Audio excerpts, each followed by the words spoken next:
If you want to see amazing and exciting duels, informative and entertaining top 10 lists, and everything else that's just great about the game of Yu-Gi-Oh!, you gotta watch the Capital G Show.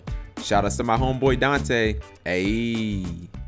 What's up YouTube, Capital G here. So we're going to be talking about and discussing some of these new cards coming out of Clash of Rebellion from the Kozmo archetype. Now, this is a TCG archetype, so these will be world premiere cards. They're coming out next month in Clash of Rebellion, and even though this card was revealed yesterday, I didn't really think that it warranted a video simply because this card, Kozmo Town, which honestly I couldn't read in this article. I don't understand why Konami uses such small images and why they don't like get bigger ones so that you can actually read the card text. But regardless, YG organization actually got their hands on the full effect. But the thing about it was, without any monsters, it's really hard to contextualize this card because it revolves specifically with the it revolves around the Kozmo archetype. Like, it's not a generic card at all, and I think that it's only really going to function well in this one deck. So it was really hard for me to talk about this card and discuss it when we didn't know any of the monsters. But now we do know one of the monsters.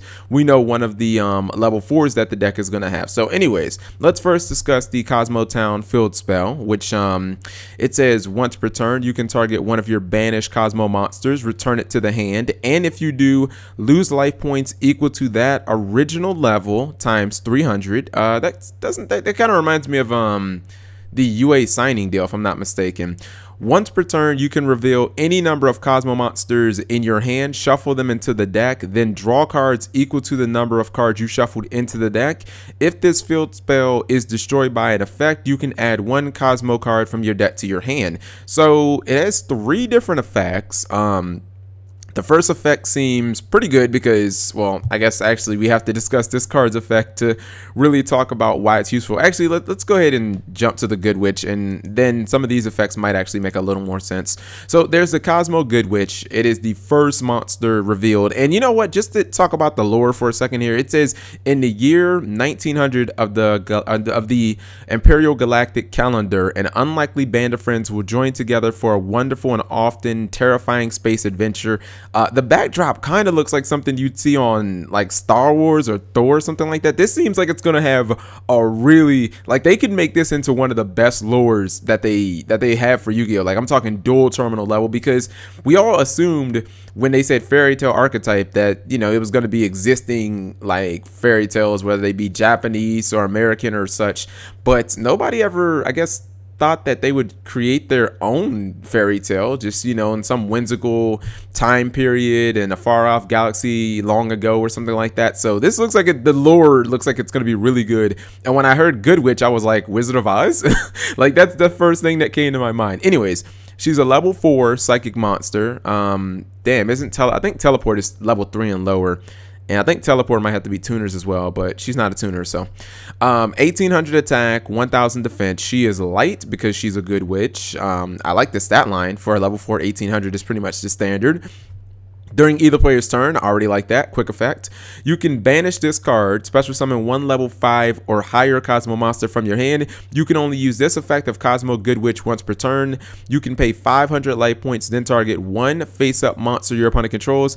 Change that to face-down defense position. Okay, so the card seems really good. Okay, first off, the banishing effect. At first, when I first read that, I was like, I don't want to just banish a card, and I don't want to just banish a card just to summon another monster from my hand. But then you look at the field spell, and it combos with that. Like, once per turn, you can target one of your banished Kozmo monsters, return it to the hand. So essentially, you could just banish this, summon one of the level 5s that I'm sure that Konami already has for the deck, and then just use the Kozmo Town to return the Good Witch right to your hand. So you already have a very very simple combo there. And then this secondary effect, which is pretty practical. The fact that you can just pay 500 life points and then just put a monster face down in defense position. 1800 can run over a lot of monsters that have high attacks, because a lot of times these boss monsters, they don't have high defense. So, you know, being able to essentially have a Book of Moon is pretty legit for 500 life points. Like, I would love for me not to have to use something like Tsukiyumi to get the Book of Moon effect, and it looks like this card has it. So let's jump back to Kozmo Town. By the way, way, this is a good start to an archetype, in my opinion. Unless the level 5s just suck or something like that. Kozmo Good Witch seems very good, and she has good in the name, so I expected that of the card. Alright, so the second effect of this, what's it called? The fact that you have to lose life points equal to the original level times 300. That's really not that big of a deal. People pay 800 life points every single time they activate Scout. I don't see the problem with burning maybe 1200 life points a couple of times in a duel just to get back my monsters. +1s are good. And then the once per turn that you can basically reveal any number of Kozmo monsters, shuffle them into the deck, and then draw. I mean, that's kind of like a built-in reload, essentially. Like, reload is a pretty good card to have that as a secondary effect. Like, anytime you can draw cards is good because it lets you, if you have too many monsters in your hand, it lets you kind of like it kind of lets you fix your hand. Or maybe you don't have the right ones, maybe you have dead ones. Anytime that I can fix my hand without having to like lose card advantage, I'll take that any time of the day. And then the last effect of Kozmo Town is probably why it's going to be a staple in this deck. Anytime that this card is destroyed by a card effect, and it doesn't have to be your opponent's card effect, so you actually could use something like damn, what is that card? Double Cyclone. Yeah, you could actually use something like Double Cyclone. Then essentially you just get to add any Kozmo card from your hand to your deck, and it does not say that you can actually, I was expecting it to say, I'm looking for it to say except Kozmo Town, and it doesn't. It just says add one Kozmo Town. So apparently it's just going to tutor the entire archetype when it gets destroyed, which means that if your opponent MSTs this, they're a fool because you could just search another copy of it and just like keep rolling and they went neg. You could even, again, Double Cyclone it and it just like, it doesn't even matter. Or you can like Scrap Dragon it or something. I don't know if this deck is going to have tuners, but if you Scrap Dragon this, then it doesn't matter. You just get another Kozmo card. You get another Kozmo Town. And if for some reason you're out of Kozmo Towns, just get one of the monsters. Like you'll be fine. So this archetype is looking good. Looks very interesting. These cards are both solid. I think that the lore could end up being like infinitely more interesting than the actual archetype itself, but I'm liking what we're seeing so far. So let me know what you guys think. Thank you for watching as always.